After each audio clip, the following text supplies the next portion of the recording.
Good evening and welcome back to Empty Cloud Monastery. This evening we'll be looking at another discourse from the Buddha. So I'll start with paying homage to the Buddha, and then I'll go through the Sutta and explain it a bit. And then if there's any questions, I'll take questions at the end. Namo tassa bhagavato arahato samma sambuddhassa. Namo tassa bhagavato arahato samma sambuddhassa. Namo tassa bhagavato arahato samma sambuddhassa. Buddhang dhammang sanghang namassami.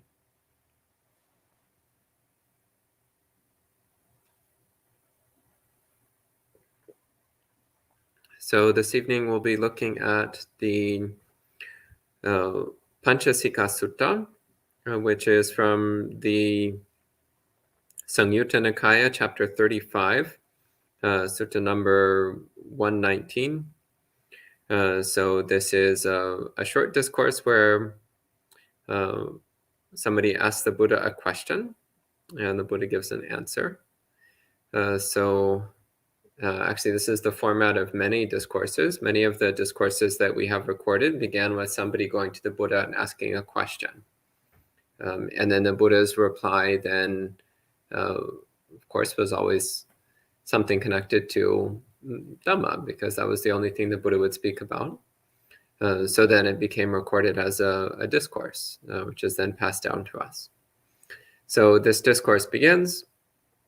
One time the Buddha was staying near Rajagaha on the Vulture's Peak mountain. And then the Gandhava Pañcasikha went up to the Buddha, bowed, stood to one side, and said to him, Bhante, what is the cause, what is the reason why some sentient beings do not attain full enlightenment in the present life?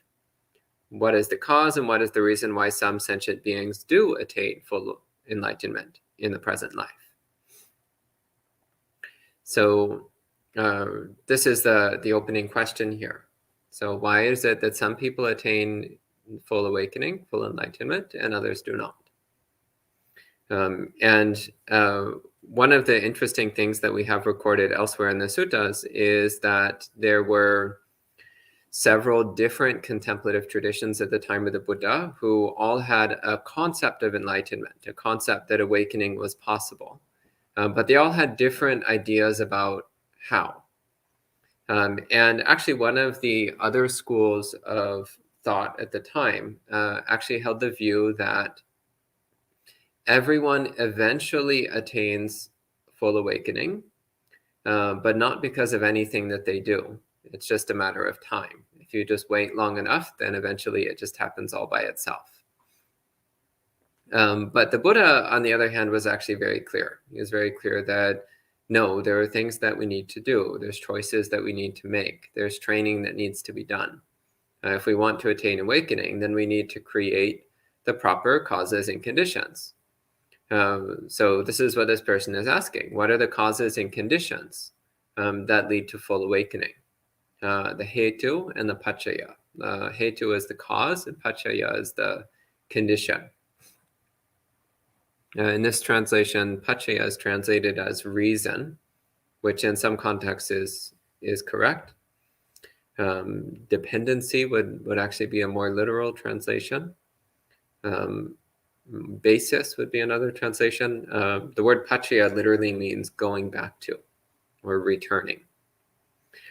So what is the cause? What is the condition because of which some beings attain enlightenment and some do not?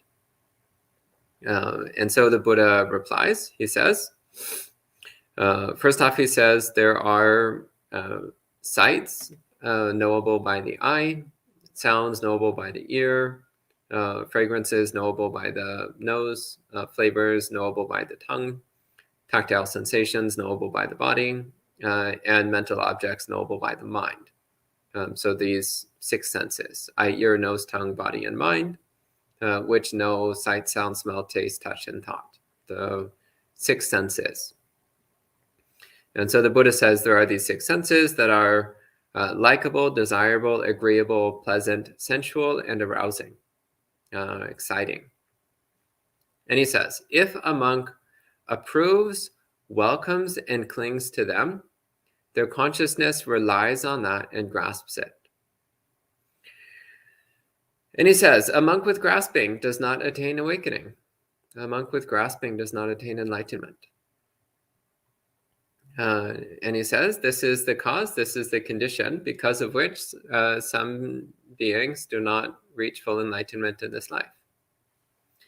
And then he goes through the same list of the senses. So he says, there are sights known by the eye, sounds by the ear,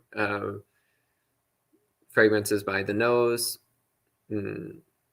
flavors by the tongue, tactile sensations by the body, and mental objects by the mind that are likable, desirable, agreeable, pleasant, sensual, and exciting. If a monk does not approve, welcome, and cling to them, then their consciousness does not rely upon that and grasp it. And a monk free of grasping attains enlightenment. And the Buddha says, this is the cause, this is the condition, because of which some beings do reach full enlightenment in the present life. And that's the end of the discourse. So it's actually quite a brief and straightforward message that the Buddha is giving here. So first off, he's directing attention to the observation of sensory process. So observing how the mind has these 6 ways of categorizing sensation. So sight, sound, smell, taste, touch, and thought. 6 categories of sensation.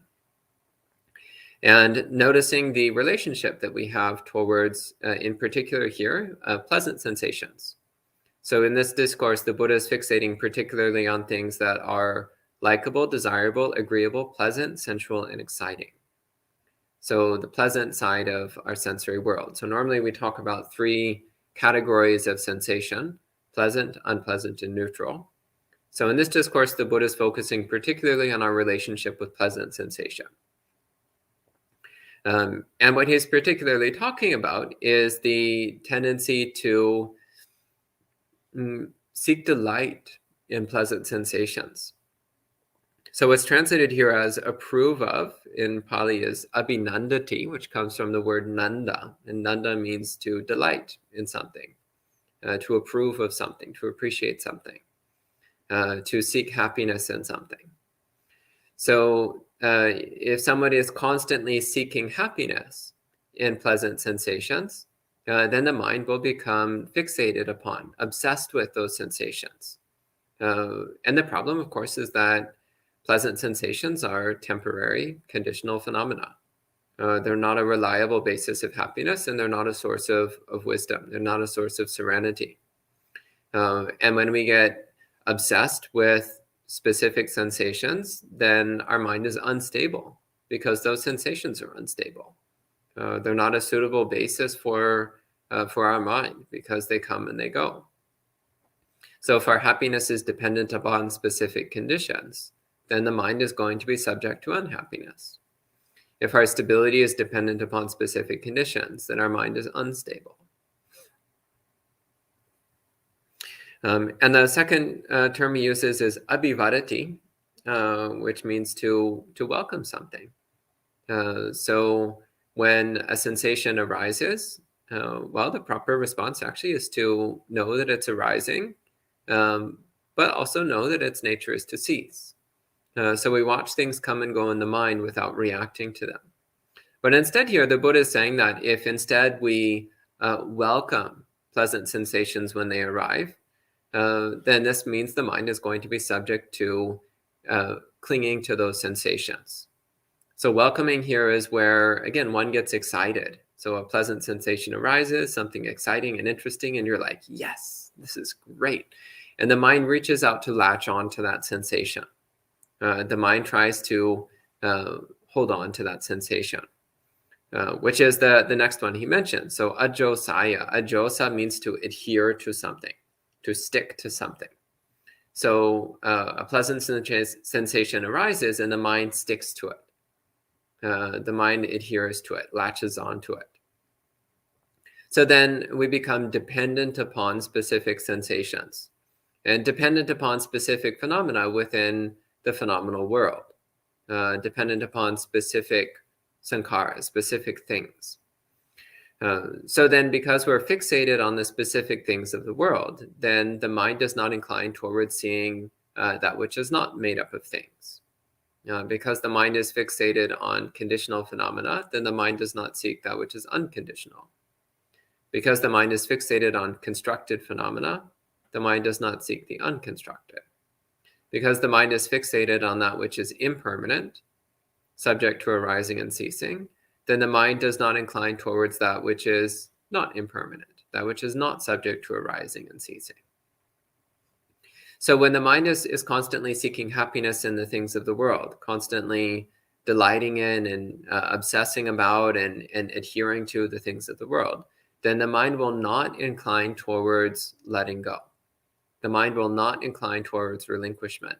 And the mind will not be able to clearly see the vast formlessness that underlies all things. When the mind is obsessed with the objects on the surface of reality, then it will not see the vast underlying formlessness. It will not see the unconditioned element, the element of formlessness, which underlies all form. But on the other hand, if when we experience any sensation, we recognize it as impermanent, unsatisfying, and impersonal, then the mind will not obsess about it. The mind will not latch onto it. The mind will not become fixated on it. The mind will acknowledge it and let it go. Actually, Ajahn Chah said that this is really all our practice is. Our practice is just two things, knowing and releasing. Knowing and letting go. So whatever appears, we know it and we let it go. That's our whole practice. Knowing and relinquishing everything that appears. So the mind knows what's present, but the mind does not fixate on it. The mind doesn't reify anything that appears. It sees the insubstantial nature of all things, and therefore it doesn't fixate on them. It doesn't try to hold on to them. It just lets them arise and cease without becoming obsessed or attached. And in this way, the mind is able to let go of phenomena and to relax into this vast, spacious, limitless sense of freedom, which is accessible in every moment. It's accessible in any moment when we let go of the specific phenomena in front of us. So that's the end of this discourse. Again, it's a very short, very specific and pointed discourse about the relationship that we have with our senses. So again, to be aware of our sensory experiences, but not to obsess about anything that appears, not to fixate on any sensation that appears, but instead to recognize the impermanent, empty and impersonal nature of everything that appears, so that the mind can let go, the mind can release whatever it is. And instead to clearly perceive the element of the unconditioned, the vast formlessness which underlies form. So at this time we can respect the sutta with 3 sadhus, and then I'll see if there's any questions. Sadhu, sadhu, sadhu. So hello to the people joining in online. Hello to Joseph, Mary, Sleep Doc, Maria, Ming Ming, Yankee, Kim, Jayanta, Karuna, and Leilani, as well as anybody else who's watching. And I don't see any questions online. Are there any questions from the residents here? Okay, no? Okay, well, maybe that's enough for this evening. So keep in mind we have our monk chat every Friday evening. So if you do have questions which don't get answered, you're welcome to bring them to monk chat. I see there is one question here from Joe. Joe says, how does this teaching relate with the warm-hearted feelings we cultivate in Metta Bhavana? Well, so it's good to remember that the warm-hearted feelings that come from practicing metta are just another temporary, impermanent sensation. And we recognize it as a stepping stone towards awakening, but not our final goal. It's just another temporary, impermanent station of consciousness as we progress towards awakening. So yes, absolutely, cultivate warm-hearted mind, cultivate this bright, loving mind, but also recognize that that experience is just another limited, conditional, temporary experience. It's useful, but it is not reliable and is not the final goal of Buddhist practice. But it is something that we use in order to help the mind incline towards awakening. So it looks like that's it for this evening. So we'll go ahead and conclude it this time with 3 sadhus. Sadhu, sadhu, sadhu. And we'll see you all next time.